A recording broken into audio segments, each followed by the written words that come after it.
Hello everyone's, তোমরা সবাই কেমন আছো? আশা করি ভালো আছো। আমিও ভালো আছি। মিষ্টি পাপিয়া রান্নাঘরে তোমাদের সবাইকে ওয়েলকাম। আজকে আমি তোমাদের সাথে শেয়ার করব নিরামিষ দিনের সয়াবিন রেসিপি।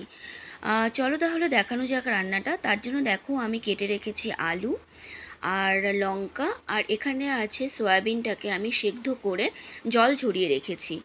আর আমি আগে থেকে করে রেখেছিলাম বাটা মশলা। এখানে আছে লঙ্কা, আদা, জিরে আর টমেটো, এটা একসাথে পেস্ট করে নেওয়া হয়েছে। এবার দেখো আমি কড়াই কিন্তু গরম বসিয়ে দিয়েছি, তেলও দেওয়া হয়ে গেছে। এবার আমি সয়াবিনগুলোকে ভেজে নেব।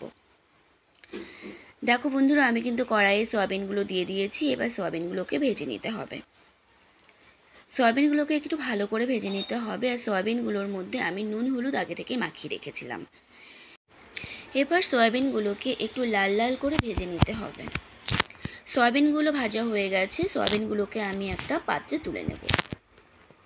দেখো আমি কিন্তু সয়াবিনগুলোকে তুলে নিচ্ছি। এবার যে সয়াবিনের যে কড়াইটা আছে ওখানে আমি সামান্য পরিমাণ তেল দিয়ে দিয়েছি, জিরে ফোড়ন দিয়েছি। এর সাথে আমি কিছু গোটা গরম মশলা, শুকনো লঙ্কা, তেজপাতা ফোড়নে দেব। দেখো বন্ধুরা, দিয়ে দিয়েছি। এবার আমি একে একে আলুগুলো ছেড়ে দেব। একে একে আমি যত আলু কেটে রেখেছিলাম সমস্ত আলুগুলোই দিয়ে দেব। এবার আলুগুলোকে একটু আমার ভেজে নিতে হবে। আলুগুলো আমি একটু ভেজে এর মধ্যে আমি কিছু মশলা অ্যাড করব।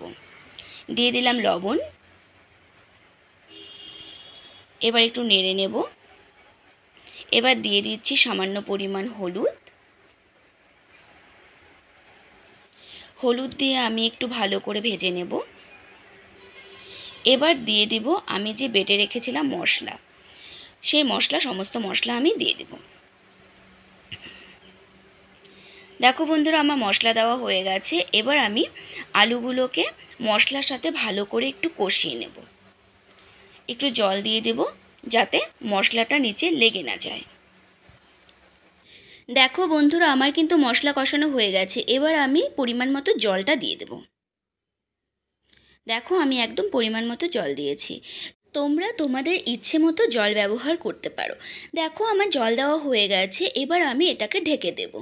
5 মিনিট পর ঢাকনাটা উঠিয়ে দেব। দেখো জলটা কিন্তু ফুটতে শুরু করেছে। এবার এখানে আমি সয়াবিনগুলো দিয়ে দেব। দেখো বন্ধুরা, আমার কিন্তু সয়াবিন দেওয়া হয়ে গেছে। এবার এটাকে আমি একটু নেড়ে দেব। 10 থেকে 15 মিনিট এটাকে হতে দেব। দেখো বন্ধুরা, আমার কিন্তু সবজিটা অলমোস্ট রেডি হয়ে গেছে। আলুগুলোও সেদ্ধ হয়ে গেছে, সয়াবিনটাও কিন্তু নরম হয়ে গেছে।